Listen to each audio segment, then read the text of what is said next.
Olá, você acaba de embarcar no Expresso Psicologia, seja muito bem-vindo. Hoje nós estamos aqui no café, Brix Top Café, em João Pessoa, e nós vamos conversar sobre um tema que é... Eu não sei você, Sandra, mas isso chega toda hora para mim no consultório, toda hora. Sempre tem alguém perguntando, será que eu sou boazinha demais? Chega muito no consultório e às vezes a pessoa nem sabe muito bem o que está acontecendo ali, não considera que esteja sendo muito boazinha, mas está lidando com as consequências do comportamento. Então, assim, a gente vai conversar, você já deve ter entendido, sobre síndrome da boazinha, a tão famosa síndrome da boazinha. Então aí, pega teu café e vamos conversar aqui. Hoje não dá para tomar café, tá, gente? Tá muito quente. Sandy se arriscou. Eu sigo fiel. Né? Essa aqui não negocia com café, mas hoje não deu. Eu vou de água mesmo, porque aqui tá, João Pessoa deve estar 50 graus na sombra, né? Então, Sandy, vamos lá. O que é esse negócio aí de síndrome da boazinha? Como é que a gente identifica? De onde surgiu esse negócio? Certo. Então, a gente primeiro precisa começar a conversar a respeito do nome, né? Síndrome da boazinha. Parece que está catalogado em algum lugar. Isso, né? Quando a gente vê esse nome síndrome, a gente já começa logo a achar que talvez seja uma doença, né? Seja um transtorno novo ou algo do tipo. Mas não, pessoal, não é, tá? Não está catalogado em nenhum manual diagnóstico, não é considerado uma doença, um problema, um transtorno. Muitas pessoas, na verdade, não estão vivenciando um processo de adoecimento, porém, está acontecendo vários conflitos dentro da própria vida, tendo algumas dificuldades de comportamento ou então de relacionamento. E a partir disso é que a gente vai compreender o nome, né? Por que síndrome da boazinha? Porque é justamente um conjunto de comportamentos que a gente começou a observar, principalmente dentro dos consultórios, que algumas pessoas apresentavam características semelhantes e as consequências geralmente eram as mesmas. Então, esse nome, né, ela surgiu especificamente num livro da psicóloga Harriet Braker, não sei se fala assim, mas é a forma como eu estou lendo. Deve ser. Se Sam tá falando, cara, deve ser assim, com certeza. Então, ela começou a perceber, né, que algumas pessoas, e a gente consegue identificar isso acontecendo em ambos, né, os gêneros, né, vão apresentar esse tipo de comportamento, mas especificamente muitas mulheres acabam apresentando mais, que era justamente uma certa compulsão por agradar. E, né, ela começou a observar isso e nesse livro aqui a gente está utilizando ele como base, né, para conversar com vocês hoje. A gente vai conseguir identificar quais são esses padrões de comportamento, quais são essas emoções também que vão aparecendo, que vão caracterizar, né, essa síndrome da boazinha. É interessante que a gente fala síndrome da boazinha e parece realmente que é um transtorno que aparece somente nas mulheres, né? Uhum. E assim, certamente a maioria das pessoas que apresentam essa síndrome são mulheres, porque na verdade os homens têm outro transtorno, né? Sabe qual é? Qual? É o transtorno do bonzão. É a pessoa que acha que é melhor do que é. Mas brincadeiras à parte, na verdade, uma pequena porcentagem dos homens ou uma porcentagem muito menor do que a quantidade de mulheres que têm síndrome da boazinha também apresentam as características, né, de acordo com o comportamento masculino, porque parece-me que um comportamento de precisar agradar o tempo todo, de precisar ser validado o tempo todo, parece que é reforçado pela cultura em cima das mulheres, principalmente, né? Uhum. Porque dentro, né, da nossa cultura, o desenvolvimento feminino hoje em dia começou a mudar, mas sempre é muito incentivado a parte do serviço, do cuidado, do precisar se preocupar mais com as necessidades do outro, para a gente entender o que é que eu preciso fazer para que o outro esteja bem. Então, dentro dessa cultura, a gente começa a desenvolver certas necessidades, né? Que a gente vai começando a apresentar, né, algumas crenças e necessidades de acordo com o que a gente vai sendo ensinado no nosso desenvolvimento. E aí, quando a gente vê o desenvolvimento masculino, a gente consegue perceber que tem um pouco menos dessa necessidade, né, de fazer com que os homens tenham essa preocupação de cuidado, de favorecer o outro. Não, geralmente é mais um comportamento competitivo. Isso, a cultura exige do homem que ele tenha confiança e imponência, né? Exige que ele se imponha. Então, assim, é cobrado dos homens essa autoconfiança exacerbada e a imponência. Talvez seja aí a síndrome do bonzão, né? Mas a ideia é que quando o homem não tem isso, ele sofre também. Tal como a mulher que tenta se impor sofre porque a sociedade, a cultura quer tolhi-la de alguma forma. Então, a gente precisa falar, né? O que na verdade é essa síndrome da boazinha? Como é que a gente sabe que se eu tenho esses comportamentos, se eu vou poder, né, talvez eu vou sofrer, né, de acordo com esses comportamentos. Vai ter sofrimento envolvido, né? Tá. Agora, quem está em casa ouvindo aí, né, talvez esteja se perguntando, pô, será que eu tenho a síndrome da boazinha? Será que eu sou uma pessoa que tem necessidade de agradar? Então vamos tentar descobrir aqui como é que a gente descobre se tem ou não síndrome da boazinha. A gente trouxe aqui algumas perguntas, algumas afirmações que, em geral, são muito presentes, né, e são ditas por mulheres ou por homens também que têm a síndrome da boazinha ou chegam perto, resvalam nisso, né? Então, a primeira coisa, que é a principal, é a dificuldade em dizer não. Isso. Tá. Por que a principal é a dificuldade de dizer não? Primeiro, quando a gente diz não, envolve uma perspectiva de como é que a outra pessoa vai reagir ao meu dizer não. E aí, uma característica que a pessoa vai apresentar é justamente o receio, né? O medo em lidar com algum tipo de comportamento retaliatório, ou ela se perceber, ou então que o outro perceba algum traço de egoísmo, né? De que aquela pessoa está mais preocupada com si, e um comportamento que talvez seja repreensível socialmente. Isso. Então, para evitar passar por esse sentimento desagradável, eu vou ter uma tendência maior a dizer sim. Porque dizer não vai me colocar numa situação difícil e eu não sei lidar muito bem com aquele tipo de sentimento. Outro ponto que seria a sequência ou a consequência do dizer não, muitas vezes, é o medo de desagradar, né, de ser rejeitada, de ser desaprovada, né? Muitas pessoas têm essa dificuldade em se impor socialmente de alguma forma, né? Porque acreditam que elas seriam menos amadas ou seriam desaprovadas, seriam rejeitadas nos ambientes sociais que estão participando ali. Então, há uma associação que é feita de alguma forma, né, lá na infância, em que dizer sim envolve a aceitação. Depois a gente até pode voltar para esse assunto, mas dizer sim envolve a aceitação, enquanto que dizer não gerará a consequência da sua rejeição. Então as pessoas que têm síndrome da boazinha vão ter bastante dificuldade de dizer não e também vão ter bastante medo de desagradar os outros, né, de se impor. Uma outra coisa é o desgaste físico, né, mental e emocional. Né? Por quê? Porque quando você diz sempre sim, você vai se atropelar. Você acaba tendo uma junção de atividades, né, de tarefas,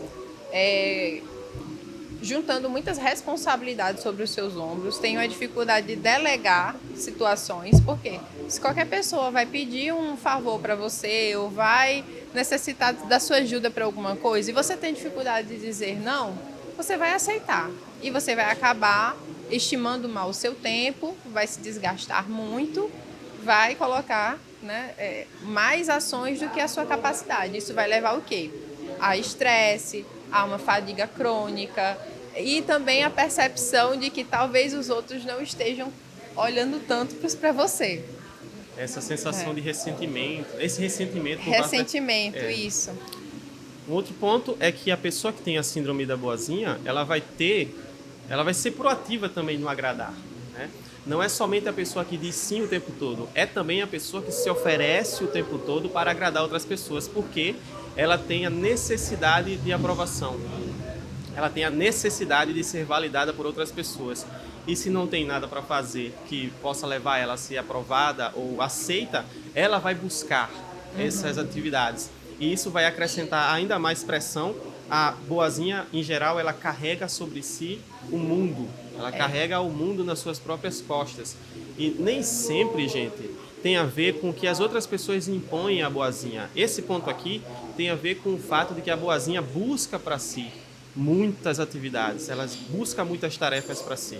Então, assim, tem um problema grave aí, porque tem a necessidade de estar o tempo todo buscando, de alguma forma, a aprovação de outras pessoas. Isso é tão interessante, né, Rondinelli? Porque, assim, essa busca por agradar, né, partindo principalmente dela do que do outro, é justamente ela tentando lidar com essa necessidade de aprovação e também tentando confirmar que o outro vai gostar dela, vai amá-la, vai valorizá-la.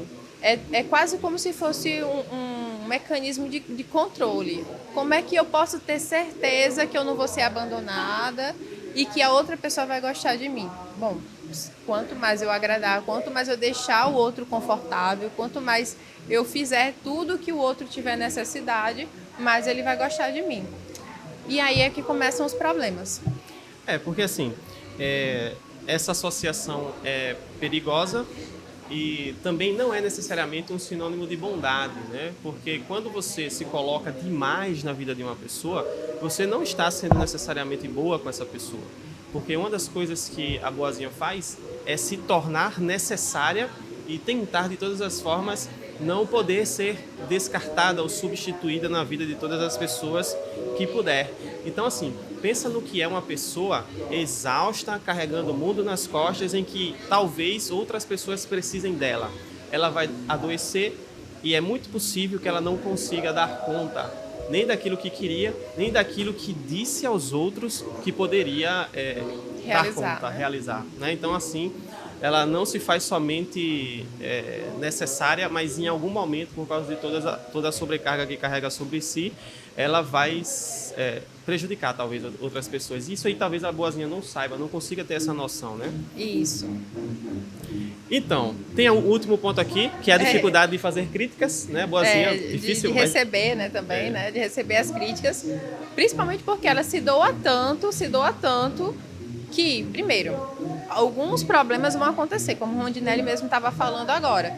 Imagina a pessoa cheia de atividades. É óbvio que em algum momento ela não vai conseguir dar conta de alguma coisa.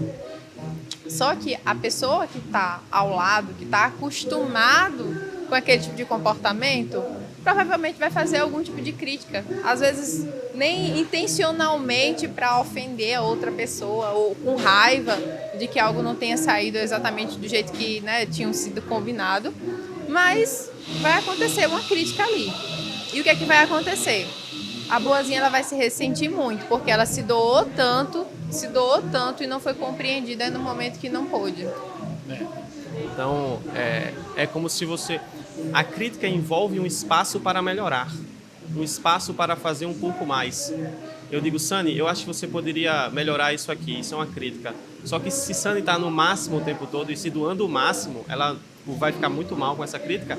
E o problema é que a boazinha, ela está colocando coisas que não estão em jogo na mesa. Por exemplo, a aceitação, o amor dos outros. Então a crítica é sobre eu amo ou eu não amo. Não é se o que o Sani está falando é bom ou ruim. É se eu amo ou não amo. Entendeu? Então assim, ela vai dizer, pô, então eu não sou amada, eu não sou querida pelas pessoas. Por quê? Porque ela está me criticando. Ela não está criticando a minha atividade, ela está criticando a minha pessoa. Vai levar, portanto, tudo para o lado pessoal. Exatamente. Isso vai acabar ferindo justamente a necessidade que ela tinha, que era de ser amada. Pois é isso que ela busca, O problema não foi a atividade que não foi efetuada da forma como era esperado, mas justamente a outra pessoa não me aceitando, a outra pessoa dizendo que não vai gostar de mim. Por quê? Aí é onde que entra o ponto principal para a gente entender o que significa a síndrome da boazinha.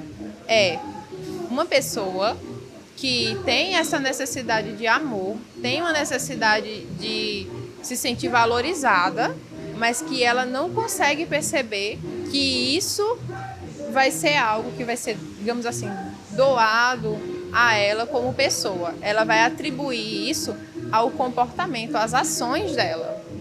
Então, eu só vou ser amada se eu fizer tal coisa. Eu só vou ser valorizada se eu for útil para uma determinada pessoa.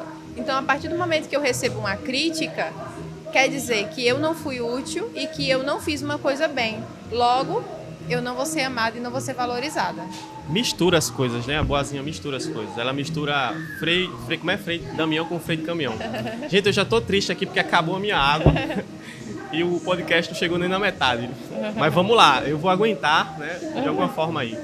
Então, assim, quando é que acontece isso? Essa mistura que a boazinha faz, né? Nas suas concepções de mundo. Ela entende que o que ela está fazendo é sobre amor, enquanto que as outras pessoas estão entendendo como serviço. Né? Então as pessoas estão simplesmente dizendo, olha, você está trabalhando, está fazendo um favor, está agradando e tal. Ela entende como rejeição ou aprovação, né? Tá. Como é que acontece isso? Isso acontece geralmente na infância. Ela aprende isso de forma condicionada, né? Como modelagem de comportamento. São os pais que fazem isso. Parece terrível, né? Quando a gente fala isso. Parece que os pais são vilões, né? Porque quase sempre a gente vai trazer um pouco a respeito da infância, né? E como é que foram as relações que se estabeleceram ali nesse desenvolvimento, né? E isso vai ter muito a ver com a forma como a gente vai criar o nosso mundo, né? O nosso sistema de crenças que vai atuar ao longo da nossa vida. Então, a boazinha, ela começa a identificar, né, e a misturar essa necessidade com o comportamento na infância, principalmente quando existem pais mais, eu não vou dizer controladores, mas assim, mais... Talvez ausentes, né? Muitas vezes ausentes emocionalmente. Ausentes, mas tem a ver com regras.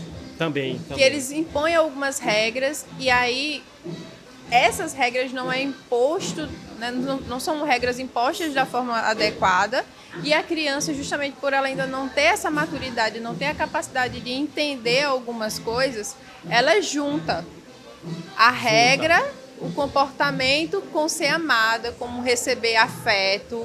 Então ela começa a condicionar isso. Se eu faço um determinado tipo de comportamento, eu recebo agrado, eu recebo atenção. Exatamente. Muitas vezes os pais não entendem, e não tem culpa, né? Não entendem que a criança ela está aprendendo o tempo todo sobre amor, né? Às vezes o pai está ensinando matemática ao filho, né? E o filho está aprendendo naquele momento sobre amor, sobre o que é ou não ser amado. Por quê? Porque toda vez que a criança acerta alguma coisa, o pai se demonstra feliz. Toda vez que a criança erra, o pai cobra e critica. Por quê? E está certo do ponto de vista da aprendizagem, né? Porque quando você diz, olha, está errado, isso aqui tem que corrigir, a pessoa vai lá e corrige. Só que a criança não entende dessa forma. Porque a criança ela está num esquema, num modo ali de agradar o pai, né? De buscar a atenção do pai. E eu falei sobre a atenção, sobre presença emocional, justamente porque a criança percebe muitas vezes que quando está agindo bem, agindo de forma correta e aceitável, os pais demonstram mais amor por ela, né? Então, isso muitas vezes acontece quando você recebe pouco amor, não recebe tanto amor assim, né? Também. Porque assim, eu lembro, Sani, olha só o que veio na minha cabeça agora. Eu lembro que, não sei se eu poderia dizer isso, eu lembro que na graduação tinha a disciplina de processos psicológicos básicos 1, em que a gente modelava os ratinhos. Sim. Né? Isso pode ser dito? Pode, né? A gente modelava os ratinhos e é normal. Se não puder, a gente corta depois. Se não puder, a gente corta, né? A gente vê aí, manda pro CRP para ver se pode dizer. Os ratos, eles precisavam estar em uma espécie de, vou dizer assim, pequeno jejum. Sim. Para que eles... Porque a gente fazia ele apertar a alavanca e receber água, né? Só que para ele ter interesse e ter vontade, necessidade e motivação para ir até a alavanca, ele precisaria estar num pequeno jejum, tá? Não estou dizendo que o rato estava passando sede. Pequeno jejum de água, né? E isso acontece também na infância, né? Geralmente esse jejum, essa espécie de ausência emocional, não necessariamente uma ausência física, faz com que você tente encontrar formas de preencher esse vazio emocional, não, esse vazio afetivo, digamos assim, que seria caracterizado pela ausência dos pais. E aí você quer receber a atenção dos pais, isso aí é básico do ser humano, você quer receber amor. Então, quando é que eu recebo amor? Quando eu agrado. No final das contas, a pessoa que tem a síndrome de boazinha é a criança perfeita. É a criança que era Que não dá criança trabalho. exemplo, que não dá trabalho. Exatamente. Exatamente. E tem um outro mecanismo também, Rodinelli, que eu acho que é bem interessante a gente trazer, que é justamente quando existe algum tipo de punição ou então um reforço negativo, né? Que é quando a gente retira uma coisa legal, uma coisa boa Também. da criança, por ela ter feito algum comportamento que foi ruim, foi Desagradou. desagradou. E aí, por isso, essa questão da gente juntar comportamento com desagrado. E o desagrado com falta de amor. Por quê? Quando a gente está na infância, o principal vínculo, o que vai dar suporte, né, para a existência, para a sobrevivência daquela criança, é justamente o amor dos pais. Por isso que é tão importante para a criança sentir o afeto, sentir que o pai está ali para proteger, para dar carinho, enfim. E aí, quando existe um comportamento, né, de repreensão de algum comportamento que a criança fez, principalmente sem ser explicado, que não vai afetar o afeto que o pai tem por ela, mas que aquele comportamento não pode ser feito por conta disso e aquilo, ou seja, né, explicar qual é a lógica daquela convenção social, a criança vai juntar as coisas. Ela vai entender que é o pai que está deixando de amar ela. Isso é algo extremamente inteligente, né? Porque a criança ela faz associações de uma forma muito simples e fácil, né? Ela associa tudo com tudo. Então essa explicação, ela muitas vezes, ou a falta dessa explicação, vai fazer com que a criança desenvolva certas crenças e certos conceitos sobre o mundo que vão atrapalhar a vivência dela na fase adulta, né? Certamente quem tem a síndrome da boazinha para TCC, que é a terapia cognitivo-comportamental, vai ter problemas aí com crenças, né? Vai ter crenças, principalmente as crenças de desamor e de desvalor, né? Porque tem sérios problemas conceituais, né, do ponto de vista do amor. E a gente entende que a boazinha, ela estabelece ali, cria estratégias compensatórias, que é um conceito da TCC, que visam circular ou se desviar da crença. Então, eu agrado porque quando eu agrado, a pessoa vai demonstrar amor por mim. Ou então eu vou demonstrar ou provar o meu valor quando eu agrado ou quando eu não desagrado. E aí começam a aparecer os primeiros problemas da síndrome da boazinha, né? Os primeiros problemas, primeiro é o seguinte: você está provando o tempo todo, sem saber que você não é amada, que as pessoas não amam você, porque se você precisa se esforçar muito para ser amada pelas pessoas, então as pessoas não amam você.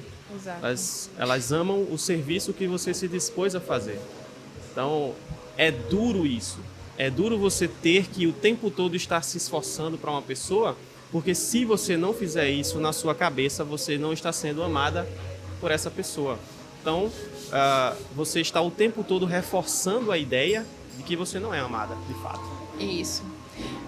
Isso é tão interessante porque, assim, a boazinha ela vai partir do pressuposto de que ela já não é amada, que é uma condicional. O comportamento dela é o condicionante para que ela consiga o afeto de alguém, o amor de alguém.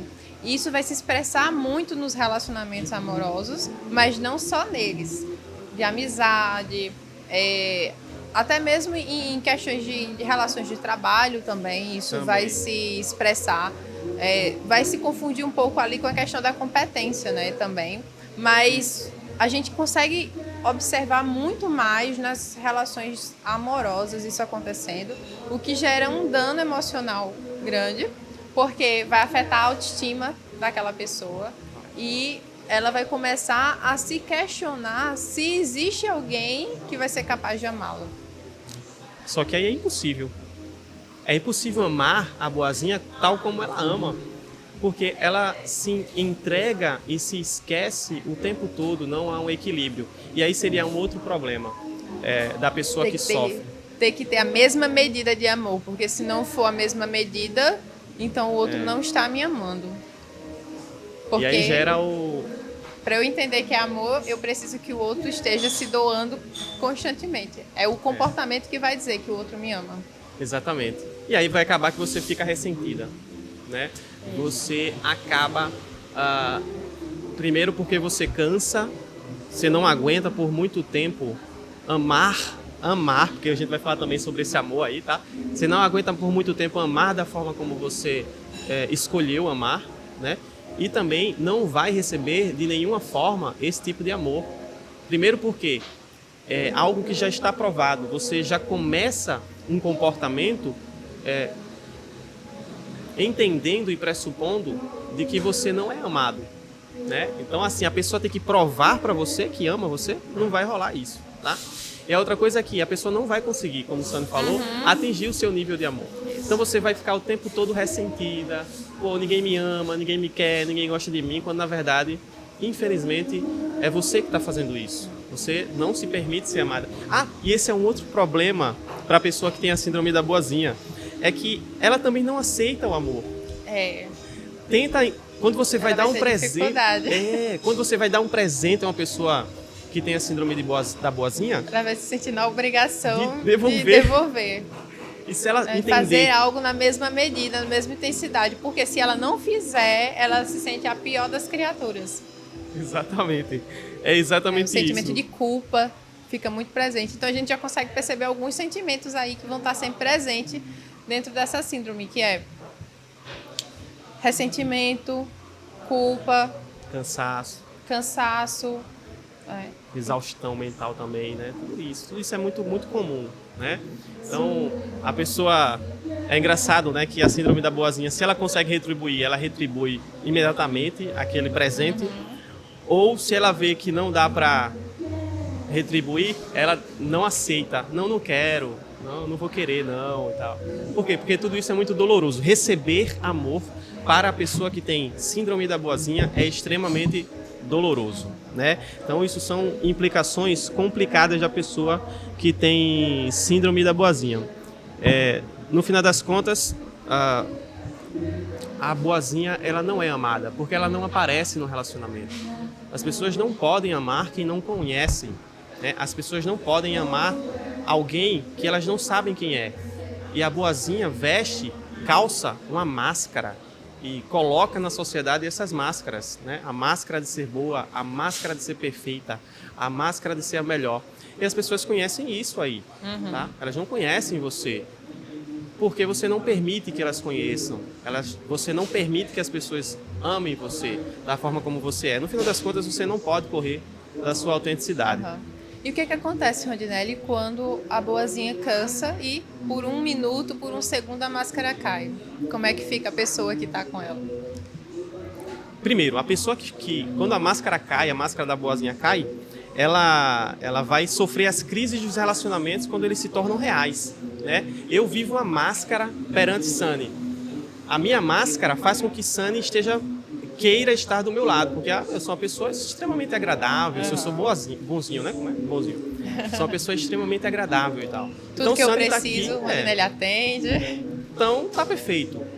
Se a minha máscara cair e eu começar de alguma forma a ser eu mesmo, a ser autêntico, essa cortina que é aqui entre eu e Sunny vai sair, vai se abrir, e eu vou ter a oportunidade de saber realmente se a Sunny gosta ou não de mim, se ela realmente me quer do seu lado, né? Então, assim, somente quando essas máscaras caem é que a gente tem a noção de se é ou não amado. Antes disso, você nunca vai saber.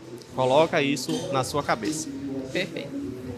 E como é que cura, né? Chegamos perto do fim, tá? A minha água já acabou há muito tempo, mas a gente chegou aqui perto do fim. Depois a gente falar tanto a respeito, né, do que é a síndrome da boazinha, os comportamentos que apresenta, como isso acaba dificultando, né, a nossa vida. A gente fica se sentindo muito pressionado a estar sempre atendendo às expectativas das outras pessoas ou se preocupando muito com essa expectativa, porque é uma coisa bem interessante para a gente relembrar, né, que isso é um dos, digamos assim, uma junção de crenças que às vezes é muito comum em pessoas que têm ansiedade, pessoas que às vezes estão passando por uma crise depressiva. É bem interessante a gente perceber isso, que às vezes acontece bastante. Mas como é que a gente lida com esses sintomas, né? Esses comportamentos. Como é que a gente para de agir assim? Como é que a gente consegue se libertar dessa necessidade de aprovação? Primeiro, acho que a primeira coisa é você entender que é realmente muito difícil, né? Porque a pessoa, ela se cobra, não, descobri que eu não deveria ser boazinha, descobri que eu deveria me impor, só que isso é extremamente difícil. E se você não entender que é difícil, você acaba desistindo antes do tempo. Primeiro porque ela se entende daquela forma, às vezes é a identidade dela. Se você perguntar para alguém que é boazinha, me dê algumas características suas, da sua personalidade, vai estar...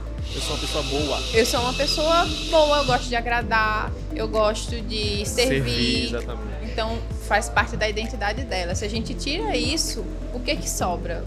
Quem é ela sem esse comportamento? Por isso que é uma parte que a gente precisa reconhecer que é difícil.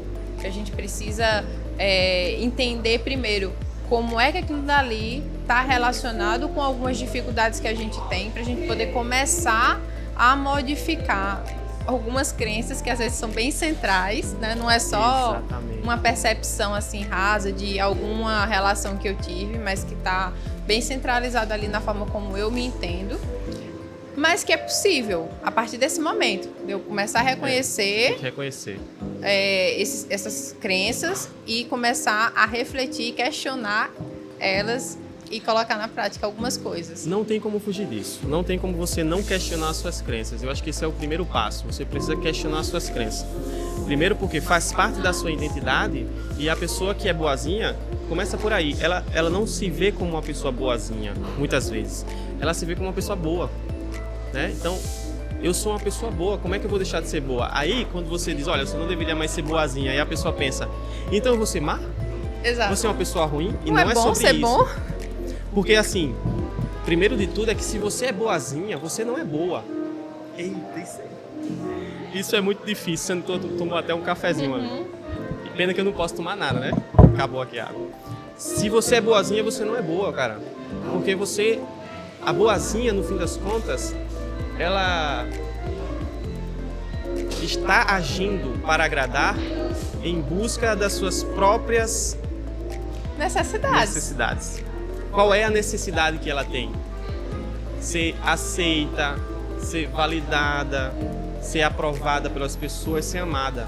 Então você está fazendo aquilo ali com segundas intenções. Isso não é ser boa, isso é ser boazinha.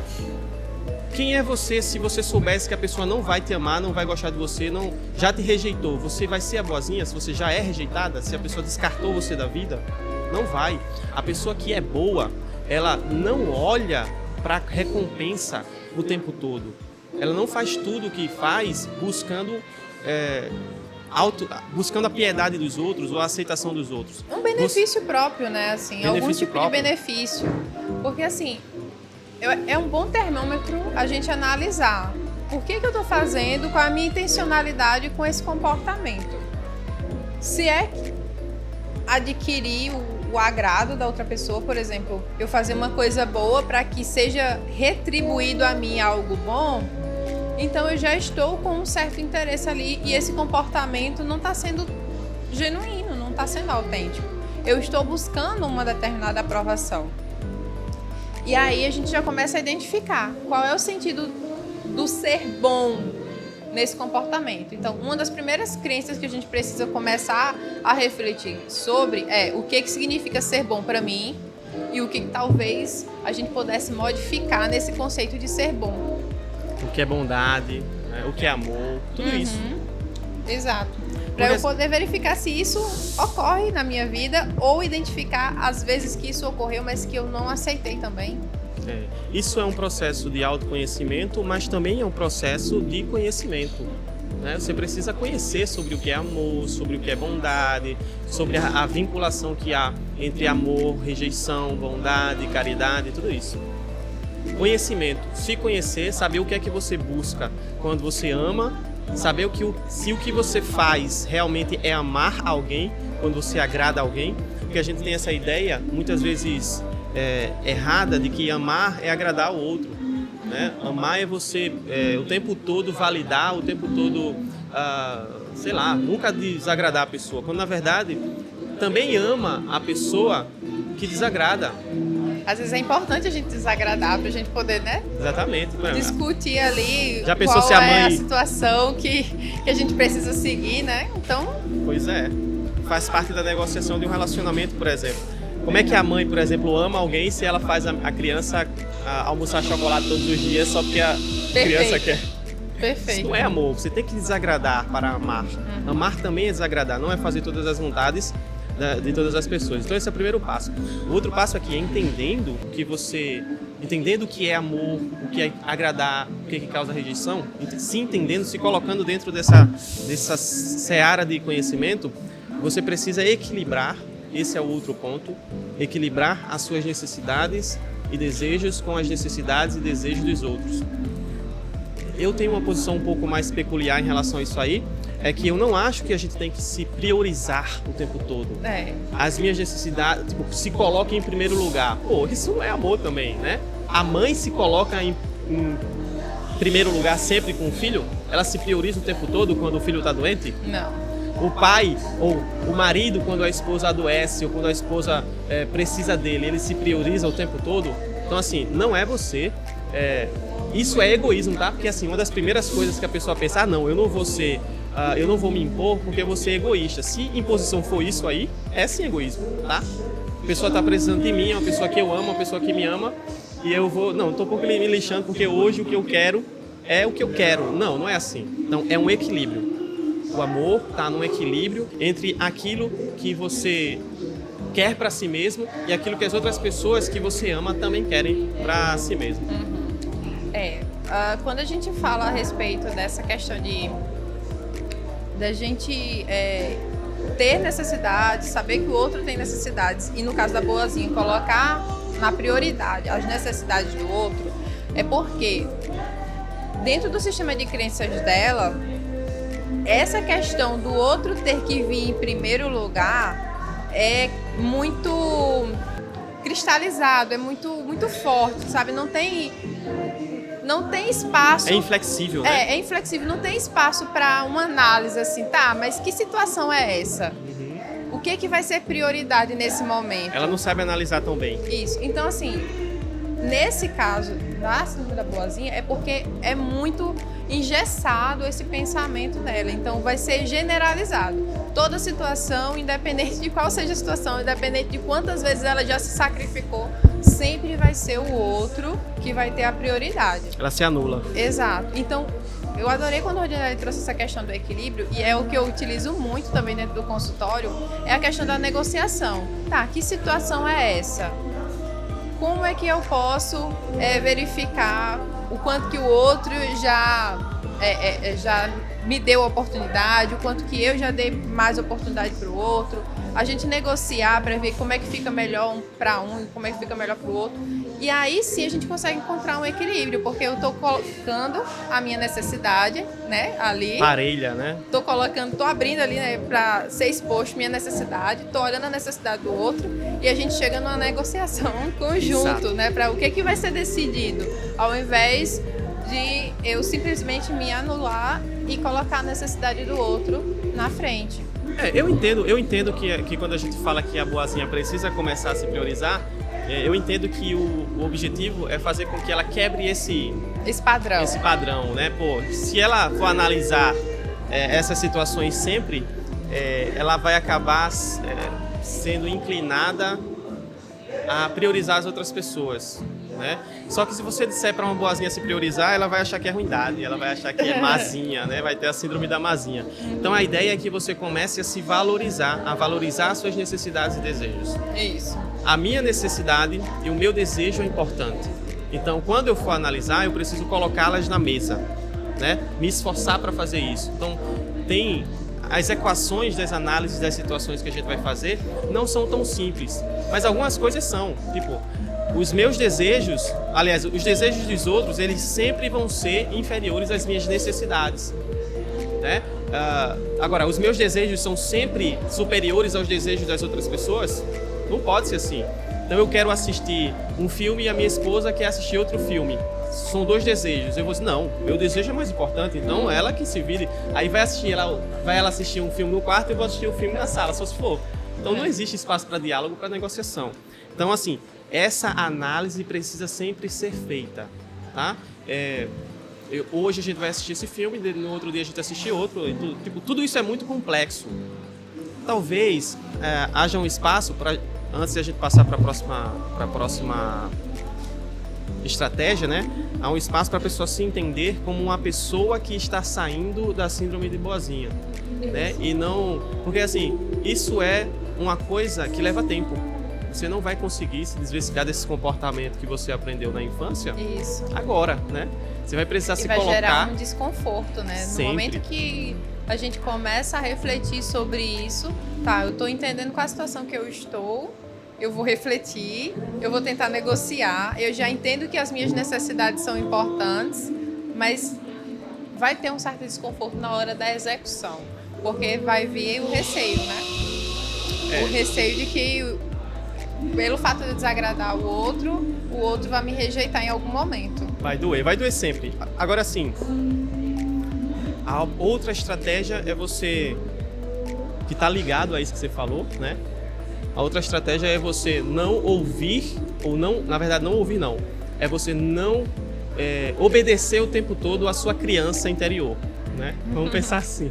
Você está bem psicanalista, né? Explica. Porque assim, quando você é criança, você aprende que os seus impulsos, as suas emoções, elas ditam a forma como você deve se comportar no mundo. As suas necessidades são sempre muito importantes quando você é criança. Então, assim, se eu choro, se eu tô com fome, eu vou lá e pego a comida, né? Sinto fome, vou lá e pego a comida.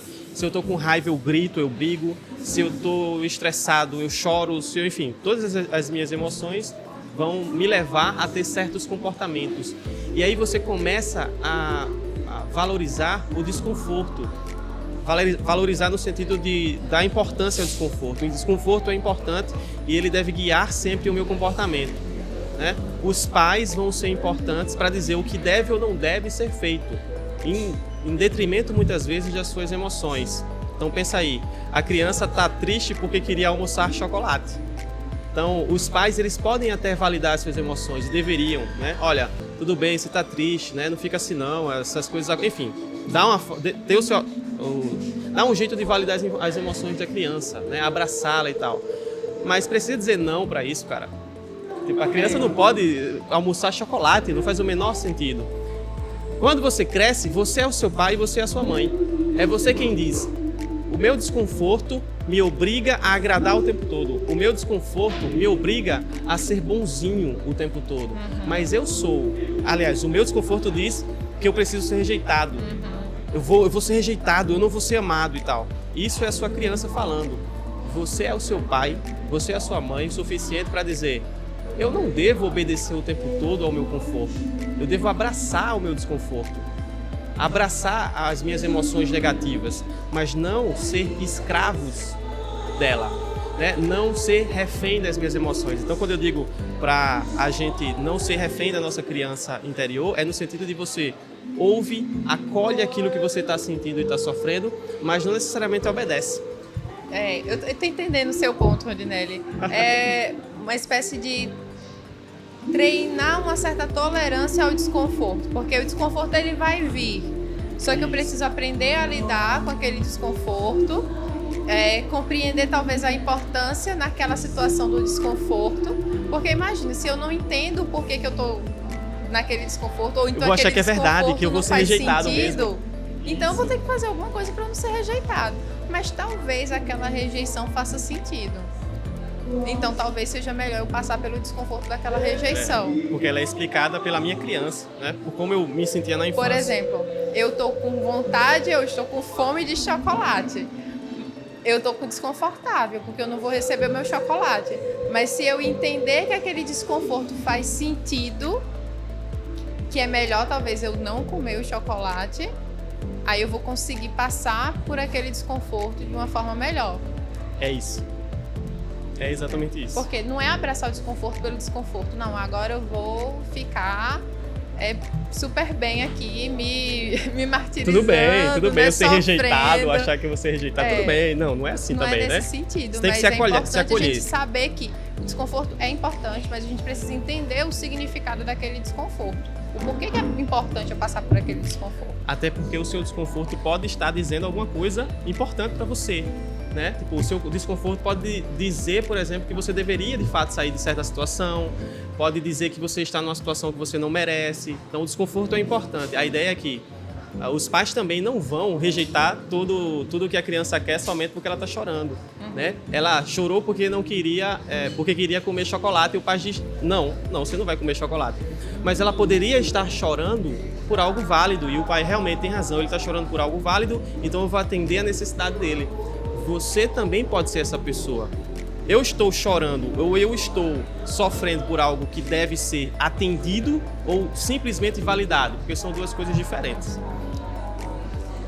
Eu acho isso bem interessante. Eu acho que a gente pode até tentar pegar um outro exemplo, Rondinelli, assim, já numa vida adulta. Por exemplo, uma mulher que esteja, né, passou a vida inteira vivenciando essa síndrome de boazinha, está dentro de um relacionamento onde ela se sente compelida, né, ali a estar agradando sempre, por exemplo, o namorado. E ela começa a pensar, descobrir, na verdade, que ela está tendo esse comportamento, porque isso traz um certo desgaste para ela, e ela começa a trabalhar para tentar sair dessa síndrome. Imagine que talvez o namorado estranhe, certo? Vai estranhar com certeza. E ele começa a reclamar do porquê que ela não está mais agradando tanto ele, ou está deixando de fazer algumas coisas. E ele não goste, ele de fato queira terminar o relacionamento. Como lidar com esse desconforto? Sim. Diga aí. Então, você que trouxe o exemplo. Talvez aí sim seja uma das justificativas de aprender a lidar com aquele tipo de desconforto. É uma forma da gente lidar com esse desconforto, entender que talvez seja importante passar por esse tipo de rejeição. Por quê? Aquela frase que o Rondinelli disse aqui, né, no episódio de hoje. Talvez ele não amasse você. Ele amava o que você proporcionava. Exatamente. E aí você vai ter que fazer uma escolha. Passar a vida inteira repetindo o comportamento a custo da sua saúde, apenas para manter aquela pessoa, ou de fato encontrar alguém que de fato vai amar você por quem você é e tem, né, dentro da sua autenticidade.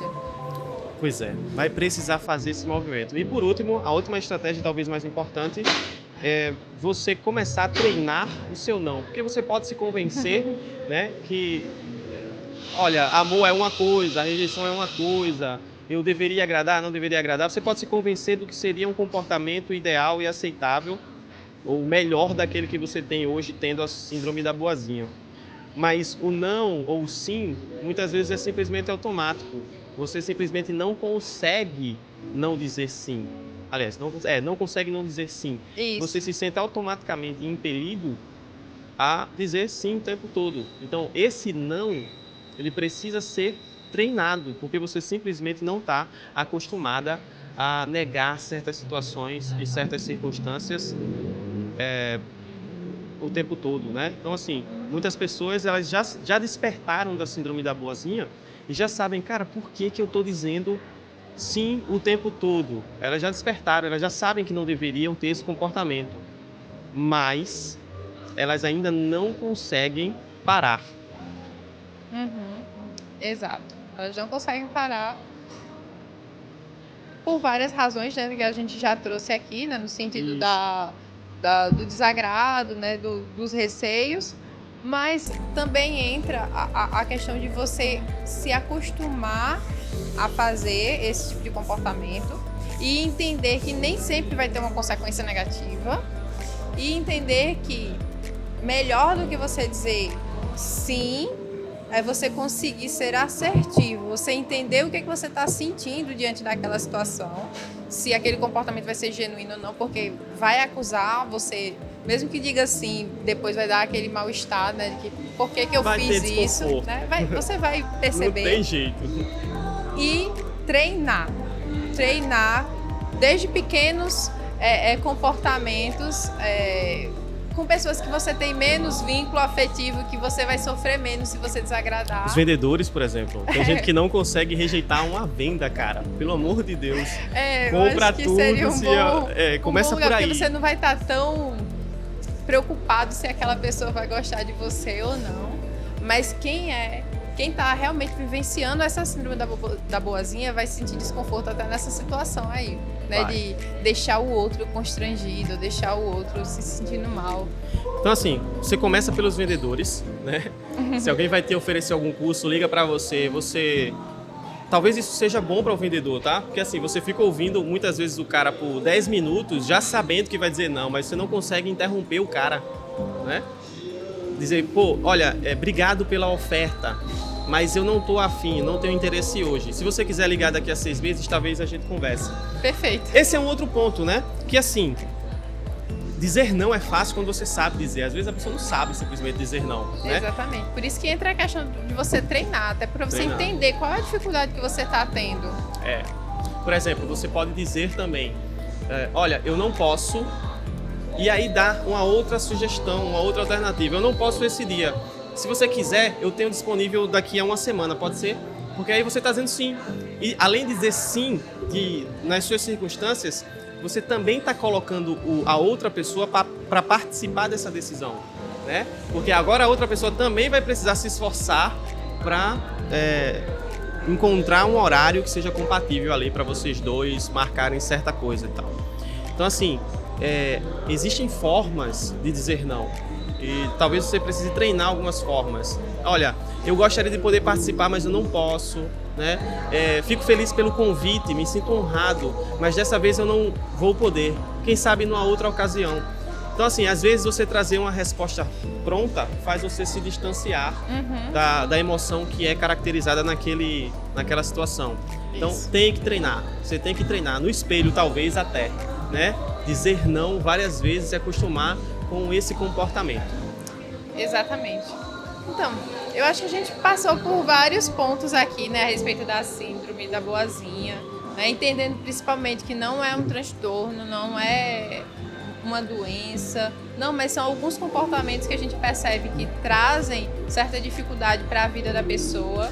E essas dificuldades sim que podem desencadear algum processo de adoecimento, mas que a partir do momento que a gente começa a entender como é que ele se estabelece na nossa vida e as razões pelas quais a gente está emitindo aqueles comportamentos, eu posso ir modificando um comportamento ou outro, uma crença ou outra e ir praticando isso, porque é a prática que vai reforçar todo o nosso novo sistema de crenças para a gente conseguir fazer isso de uma forma mais natural e sem tanto peso, sem tanta necessidade de aprovação.